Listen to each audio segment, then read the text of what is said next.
Halo, selamat sore, pecinta channel aja. Kali ini Eca berkesempatan untuk ngobrol-ngobrol yang kalau biasanya ngobrol-ngobrolnya anfaedah, tapi kalau pada kesempatan kali ini sangat berfaedah karena narasumbernya bukan kaleng-kaleng nih, pecinta channel aja. Langsung aja kita kenalan sama beliau, Dr. Windu Purnomo. Ini seorang ahli kesehatan masyarakat. Langsung saja kita sapa. Selamat sore. Selamat sore. Sehat.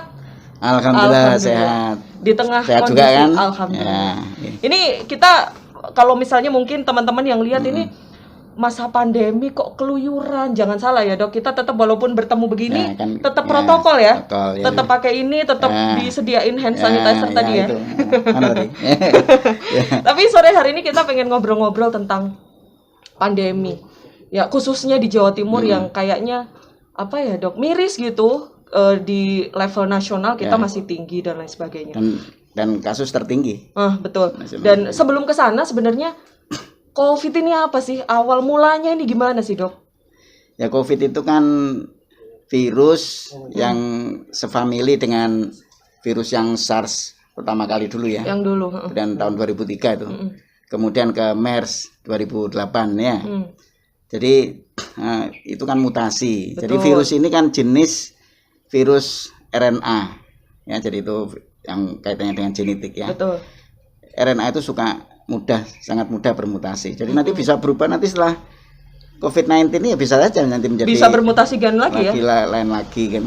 Jadi kita nggak tahu karena virusnya cerdas juga itu dia bermutasi dan dulu kan diduga dia dari zoonosis ya. Jadi dari hewan ke hewan. Betul.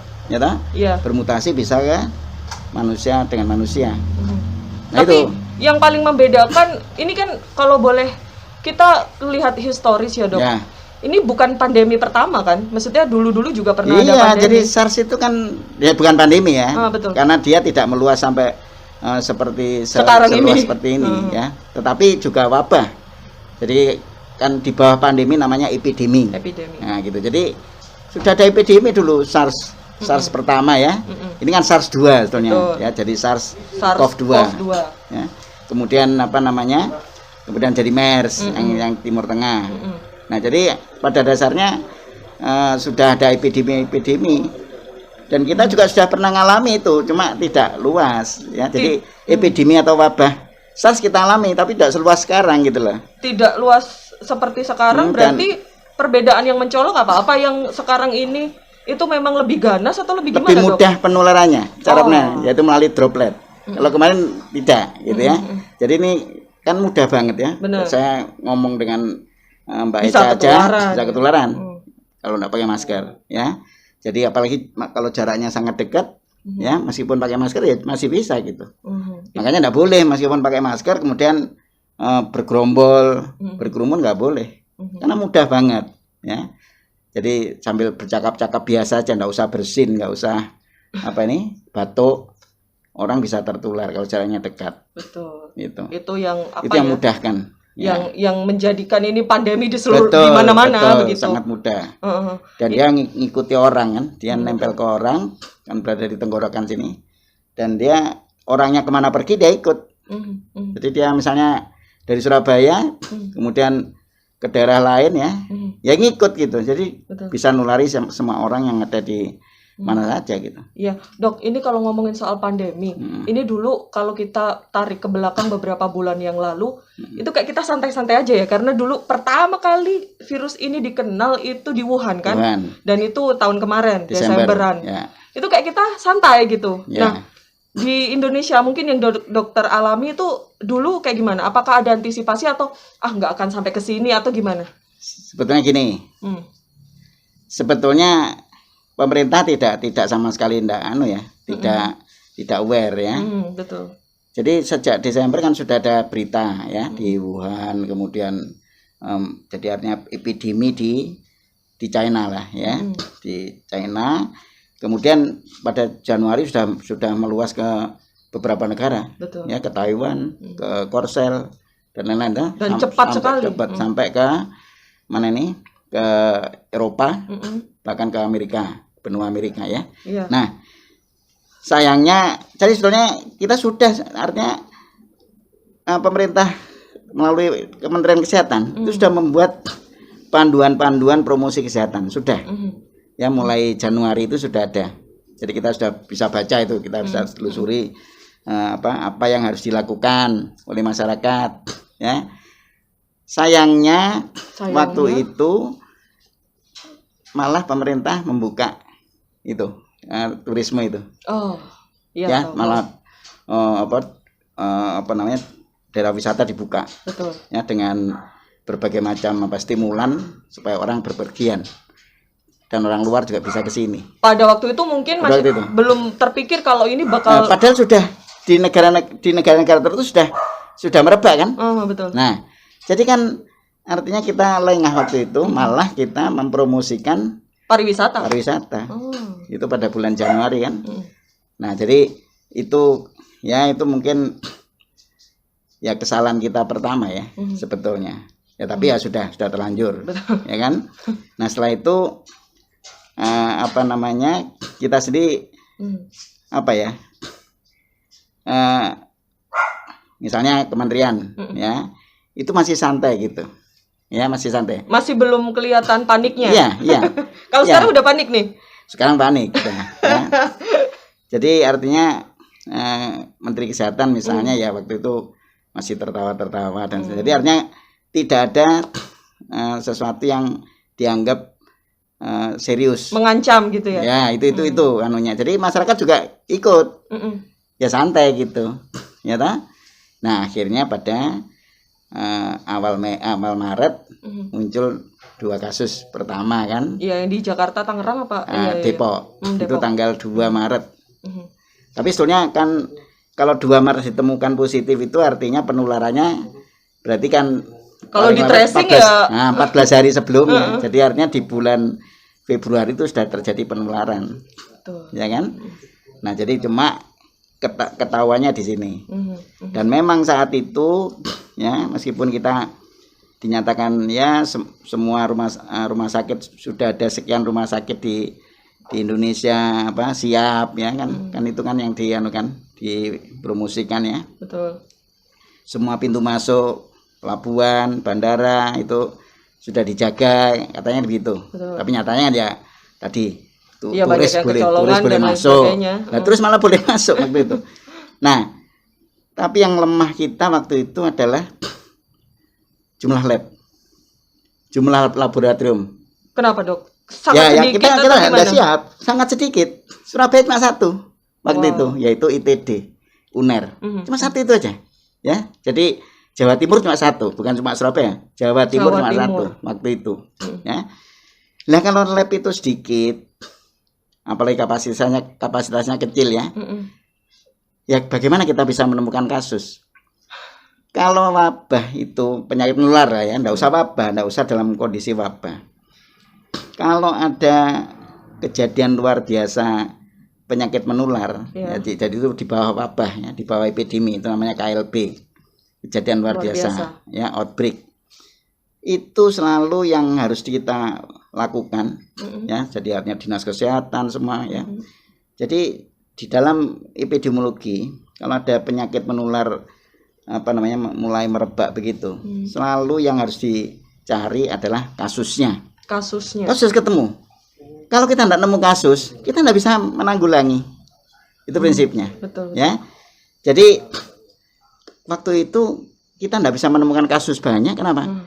Labnya sedikit. Jawa Timur aja cuma 1 gitu. Ya, dengan kapasitas yang rendah. Waktu itu ya. Jadi kita tidak nemu apa-apa karena lab cuma 1, tesnya nggak dilakukan. Dan mungkin reagennya terbatas. Bahkan mungkin nggak ada. Ya, belum datang gitu. Nah, jadi itu yang kita menjadi kecolongan. Ya, jangan-jangan sebetulnya kasus itu sudah ada mulai Januari dan hanya saja kan orang asing banyak ke sini. Betul. Ya kan banyak orang ke sini dan orang sini juga banyak keluar nanti pulang ya. Padahal di luar sudah ada epidemi waktu itu, belum dinyatakan pandemi. Ya, pandemi kan luas dunia. Nah, jadi artinya mungkin sudah ada, cuma kita tidak mampu untuk mendeteksi karena tesnya sangat kecil. Nah, sampai beberapa bulan itu kan tesnya kita juga kecil. kita malah bangga, oh dibanding negara-negara lain kasus Kita kita rendah. kecil, rendah. Itu kesalahan yang fatal sebetulnya, pernyataan-pernyataan gitu. Ya, masyarakat juga tidak ngerti bahwa dianggapnya kalau kasus kecil itu bagus. Belum tentu. Padahal yang kita memang- lihat tesnya berapa. Kalau kita mau kasusnya 0 bisa, tidak usah ngetes. Iya, nggak ketahuan. Nggak ketahuan. Padahal di bawah permukaan banyak penularan. Betul. Ya, jadi yang utama itu selalu testing. Itu yang utama. Ya, jadi setiap ada wabah apapun, nggak usah COVID-19, ada HIV, harus tes. Karena itu seperti gunung es ya. Betul. Jadi yang Nampak hanya yang diumumkan itu sebenarnya hanya bagian kecil. yang di bawah tapi. Bukan karuan. Nah, Betul. jadi makanya kita harus sebulan terakhir ini ya pemerintah sudah melakukan tes yang cukup besar dibandingkan sebulan yang lalu sampai 2 bulan yang lalu yang sangat kecil ya. Jadi artinya sudah bagus Sudah ya. bagus. Tapi belum ideal. Kenapa belum idealnya? Loh, Dok? karena WHO mengatakan ya. Jadi artinya ya ini sebenarnya tidak, WHO itu kan berdasarkan konsep-konsep epidemiologi. Kita itu sedikitnya minimum ya di dunia manapun ya, itu setiap 1 juta orang ya itu harus ada minimal 1%. Jadi gini, pokoknya 1%. 1%. 1% jumlah penduduk itu minimal harus dites. Ya toh? Jadi kalau Kita belum sampai juta-jutaan, Dok, yang dites masih ribuan. belum. Jadi artinya kita ini kurang lebih sampai sekarang ini enggak sampai 0,3%. Oke. Padahal minimal 1%. 1%. Ya, berarti kita masih sepertiga kurang dari yang seharusnya. Dan ini harus dikejar. Dan pemerintah rupanya sekarang sudah mengejar itu, tapi belum nyampe. Ya, tapi bagus tuh. Jadi artinya pemerintah sudah melakukan itu yang sebulan 2 bulan yang lalu sampai 3 bulan lalu tidak dikerjakan. Ya, karena ya mungkin karena anggaran ya bisa ya kita maklum ya, kita bukan negara yang kaya banget gitu. Betul. Ya. Padahal di sebelah kita itu tinggi anunya tesnya. Jadi kita ini setiap 1 juta itu baru sekitar ya 3.000-an. Ya kan? Setiap 1 juta. Padahal Malaysia ya yang kurang lebih ya ekonominya mirip dengan kita. Lebih itu 18.000 per 1 juta. Ya kan? Jangan ngomong Singapura itu 60.000. Australia 60.000 per 1 juta. Kita 3.000 cuman. Ya mungkin sekarang 4.000-an lah ya hari-hari ini. Nah, jadi masih kurang banyak. Nah, Kalau tim COVID UNER sendiri, Dok, ini ngantisipasi penyebarannya gimana? Jadi gini, UNER ini punya yang namanya tim surveillance. Ya. Yang kayak pengawas gitu yang ya. dimotori. Surveillance itu artinya kan monitoring terus-menerus berkelanjutan. Jadi kita monitoringnya. Dan kita punya tim itu dimotori oleh Fakultas Kesehatan Masyarakat UNER. Jadi anunya di sana. Jadi orang-orang surveillance-nya ya di FKM ya. Masuk saya dan teman-teman. Jadi ada. Jadi awalnya kami ini hanya men-surveillance, jadi melakukan monitoring secara berkelanjutan itu untuk warga UNER. Ya mahasiswa, ya dosen, ya pegawai tendik itu tenaga kependidikan itu ya. Tapi kemudian kita tahu bahwa pemerintah daerah mungkin membutuhkan, nah jadi kita tanpa diminta membuat kajian-kajian untuk daerah, provinsi, ya pokoknya setiap kabupaten kita lihat, dan itu kita sumbangkan hasil kajian itu ke pemerintah provinsi. Nah gitu, jadi makanya kebijakan-kebijakan yang berkaitan dengan COVID-19 itu sering meminta pendapat kita, meskipun belum tentu apa yang kita rekomendasikan dilakukan. Nah, gitu. Ya semoga dilakukan lah, Dok. Nah, banyak yang enggak dilakukan. Ya, karena ada pertimbangan lain. Contohnya ini aja yang paling kok banyak, saya kan jadi penasaran, katanya dokter banyak. Ya, contohnya apa? Kalau rekomendasi itu ada katakanlah 6 rekomendasi, paling yang dianukan 3, 2 gitu ya. Ya contohnya PSBB yang jilid 3 ketika akan berakhir kan dievaluasi. Ya, betul. Bagaimana? Dilanjutkan atau tidak, gitu. Kan waktu itu kan itu akhir Mei, ya, akhir Mei. Iya. Nah, kami kan buat kajian epidemiologinya, dan semua data itu ya data yang memang sudah dideklar oleh gugus tugas pusat maupun data yang kita peroleh, dan gugus tugas pusat itu kan mendapatkannya dari Dinas Kesehatan Provinsi Jawa Timur, ya. Kan kita analisis semua, dan kondisi epidemiologi masih buruk gitu. Ya, Surabaya Raya ya masih buruk. Sebetulnya nggak hanya Surabaya Raya lah, ya. Secara umum Jatim itu ya belum aman, tidak aman, ya kan. Jadi waktu itu tahu RT ya, RT itu bilangan reproduksi efektif yang menunjukkan tingkat penularan, yang sering orang mengatakan itu adalah rate of transmission, itu masih di atas 1. RT itu harus di bawah 1. Ya, kalau RT itu kan bisa di atas 1, sama dengan 1 atau di bawah 1. Kalau di atas 1, jadi artinya kalau misalnya 2 gitu, RT 2 berarti setiap orang yang terinfeksi akan nulari 2 orang lainnya selama masa infeksiusnya. Nanti 2 orang yang itu juga akan nulari masing-masing 2 orang lagi, terus gitu. Jadi wabah akan makin membesar kalau RT itu di atas 1, ya. Kalau RT itu 1 persis 1, itu wabah tidak penularan tidak akan meningkat, juga tidak menurun, tapi terus ada stabil. Itu namanya endemi. Contohnya malaria ya, di Merauke di daerah timur sana, itu kan malaria ada dan terus ada. Jadi orang biasa sana, orang malaria itu biasa. Ya, karena apa? Karena terus-menerus ada. Tapi yang tidak meningkat, ya tidak menurun. Itu namanya endemik. Ya, lah di Jawa Timur enggak, malaria kan jarang. Betul. Kita tidak pernah mendengar di mana. Dulu ada di Tulungagung Selatan. Itu artinya kalau ada kasus yang terus-menerus ada, ya tidak naik, ya tidak turun. Ya, itu artinya RT-nya 1. Itu namanya endemik. Daerah endemis gitu, ya. Seperti Gondok. Gondok itu ada daerah endemik Gondok di Jawa Timur, itu ada di daerah pegunungan tertentu. Ada terus gitu. Nah, jadi target kita adalah RT harus di bawah 1. Ya, RT di bawah 1. Pada saat jilid 3? Nah, waktu menjelang berakhir, RT masih di atas 1. Kita begitu berani, kemudian kan kita nyodorkan ini loh datanya. Kematian masih tinggi waktu itu, masih sekitar 9. Sekarang sudah mulai turun, ya, tapi Surabaya masih 7,8 lah sampai hari kemarin, ya. Tapi tinggi itu karena nasional itu sekarang sudah 5,2%. Masih di atas nasional ya? Nggak boleh itu. Jadi artinya kita di atas rata-rata kan, ya. Waktu itu masih lebih tinggi lagi, ya, masih sekitar 9, ya. Dan attack rate, ya, angka serangan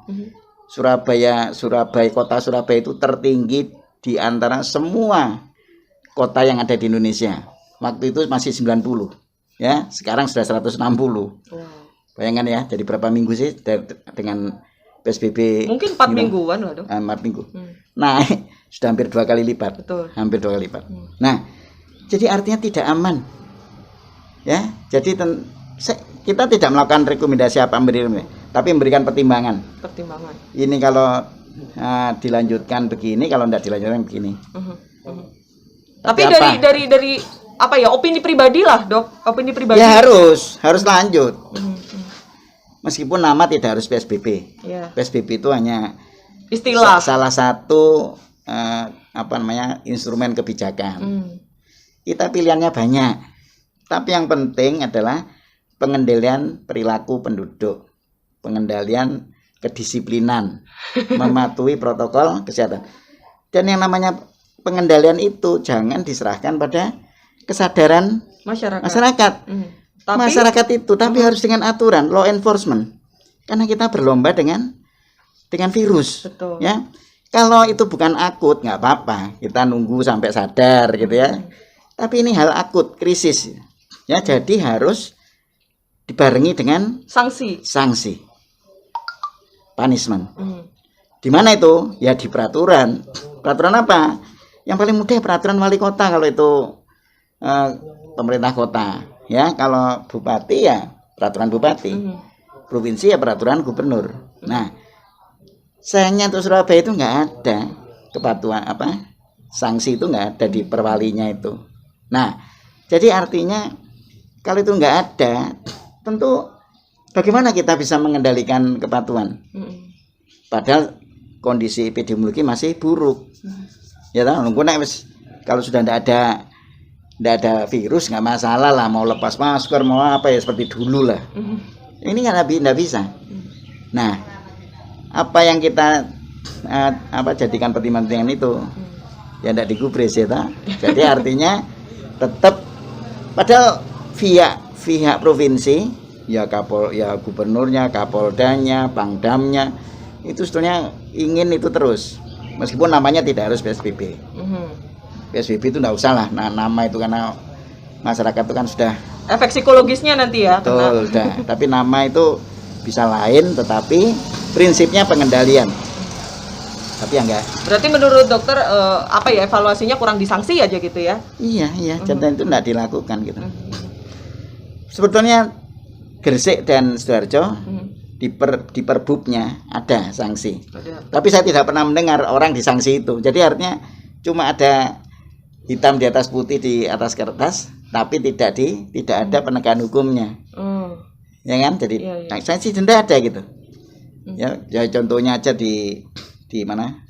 Singapura. Singapura tuh kalau nggak pakai masker aja ya, Anda ketemu saya nggak pakai masker, ketahuan ya denda $300. Dan itu tercatat ya, masuk ke database. Jadi sudah ada di secara digital sudah masuk ke data kependudukan mereka. Kalau Anda melanggar lagi kedua atau ketiga saja $1.000. Mikir tuh orang. Mikir banget. Mikir banget. $300 kan tolong 3 juta. Iya. Ya 1.000 berarti 10 juta. Mereka enggak akan melanggar itu. Karena ada sanksi dan ditegakkan. Sama seperti di Australia. Sama. Jadi mereka patuh gitu loh. Rantai penularan berhenti. Ya, artinya putus. Masyarakat kita tuh unik, Dok. Unik itu gini, ada yang dablek, tapi di sisi lain kalau nanti dikasih sanksi yang macam-macam, itu ada yang kasihan, bla bla bla gitu. Nah, iya itu. Makanya kita ini ya seperti berlalu lintas dulu ya. Ya kan? Aturannya ada, undang-undangnya ada, tapi orang sering melanggar, dan kalau melanggar ya tidak diapain. Atau malah kadang menyuap ya toh, macam-macam gitu. Itu masih ada aja meskipun sekarang ya sudah lebih kecil lah. Menyuap dan menyogok dan sebagainya. Tapi masih ada. Jadi artinya apa? Di sini ini memang penegakan hukum yang lemah. Apalagi ini yang tidak ada aturannya. Betul. Ya kan? Betul. Ya, jadi memang harus tegas. Kalau enggak ya terus terjadi nih. Tapi soalnya gini loh ya. Surabaya ini sebetulnya kalau kita lihat itu sudah sempat menurun. Oh iya. RT-nya. Ya, RT-nya sudah. Tapi celakanya ya karena kedisiplinan itu tidak dikontrol, ya ta? Naik lagi. Jadi RT sudah sempat di bawah 1. Ya, dan itu sudah kurang lebih berapa hari? 2-3 hari. Padahal itu kalau menurut WHO ya dan Bappenas ya. Bappenas itu kriterianya menyesuaikan dengan WHO. Kalau RT sudah di bawah 1 dan konsisten 14 hari berturut-turut, kita ini sudah bisa masuk ke new normal life. Sabar itu. Ya, dan memang betul-betul dilakukan, dijaganya apa ya tadi dengan aturan dan sebagainya tadi. Kalau sekarang tapi naik lagi. Sudah 2-3 hari itu naik lagi menjadi 1 lagi. Ya sudah bablas. Ambiar lagi kalau orang bilangnya. Kalau kita misalnya nih Dok, misalnya kita berangan-angan aja ya, balik lagi katakanlah PSBB lagi atau apalah namanya. Itu telat nggak sih Dok kalau balik ke sana lagi? Nggak ada kata terlambat. Justru kalau kita nggak berbuat apa-apa, kita nggak akan pernah selesai. Kita nggak ngerti kapan berakhirnya. Nggak ada kata terlambat. Yang penting lakukan lah mulai sekarang. Presiden aja sudah mengatakan, ayo, undang cepat. Ya, dalam 2 minggu, ya, pada beberapa hari yang lalu katakan Ayo lakukan ya. Nanti kita lihat 2 minggu lagi sudah turun atau tidak. Oke. Artinya nggak ada kata terlambat. Dan kalau kita mulai sekarang, katakanlah sekarang bikin peraturan, peraturan kan kalau perwali aja, bukan perda ya. Kalau perda kan butuh DPRD berapa lama itu ngomongnya. Kalau perwali kan cukup 1-2 hari selesai. Cuma nambah pasal. Iya. Itu sebetulnya yang perlu tuh. Dan jangan lupa testing harus selalu dilakukan. Jangan sampai karena ayo nanti presiden mengatakan turunkan kasus terus nggak dites, turun otomatis. Soalnya nggak dites. Nah, dari tes nggak begitu, ya kan? Nah, jadi testing harus tetap jalan untuk bisa mencari kasus untuk bisa diisolasi. Baik, sebenarnya kalau ngobrol bersama Dokter Windu pengen terus sih, tapi nanti bisa bablas sampai malam. Dan saya tahu kalau harus istirahat dan lain sebagainya, Dok. Terakhir ini himbauan kepada masyarakat, pada pemerintah, pada siapapun yang lagi lihat nanti. Untuk kita di tengah pandemi ini. Pertama masyarakat dulu ya.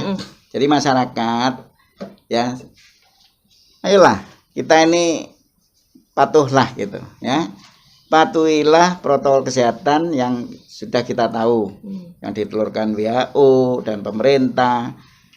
Kalau tidak perlu tidak usah keluar rumah, terutama mereka yang berisiko tinggi. Siapa itu?